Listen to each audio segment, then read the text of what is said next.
Yeah. It was a wonderful school. Actually, I would say an excellent school. Except for the fact that it was run by a tyrant whose name was Mary Weiner. Remember her, Bessie? Yeah, she does. I always thought of her as Mary the Weiner, but that's another story. So one day, Sarah and I got a phone call when she's in the 5th grade from the Weiner, and she said, I need to see you in Miss Weiner's office tomorrow morning, 9 o'clock sharp. So we get there, you sit down, and the Weiner says, I'm sorry to tell you, but Bessie does not have the capability to handle the curriculum of this school. She has educational issues, and I recommend that you withdraw her from here and enroll her in a school for children with educational difficulties. And I looked at Sarah, she looked at me, and I turned to the Weiner and I said, surely you can't be serious. She says, no, I am serious, and don't call me Shirley. That's a joke, it didn't happen. So anyway, we got home that night, we had dinner.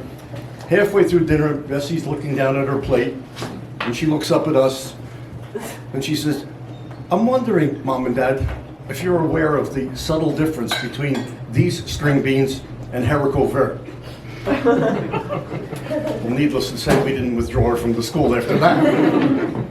So she went on to graduate, and in the 8th grade actually starred in the 8th grade play as Puck in the Midsummer Night's Dream. True story. Then on to high school where she did very well both in the classroom and on the soccer field. College, and then on to Yale Graduate School, where she actually delivered the valedictorian speech at her graduation in front of 300 people, and this is not a joke, speaking for a half an hour without once referring to a note. Now think about that. I thought only Bill Clinton could do that. Anyway, here's the difference between her mother and moi.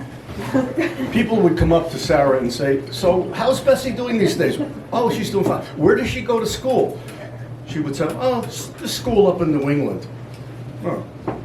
People come to me with the same question. Where's she going to? To Yale!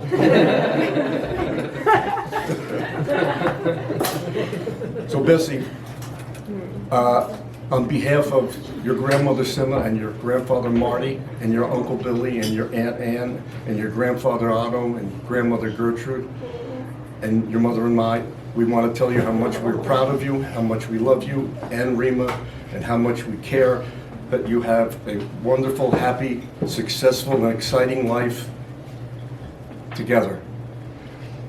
And one last thing. If you ever need any advice, just either call Sarah or myself, or your other choice would be to reach out to Mary Weiner.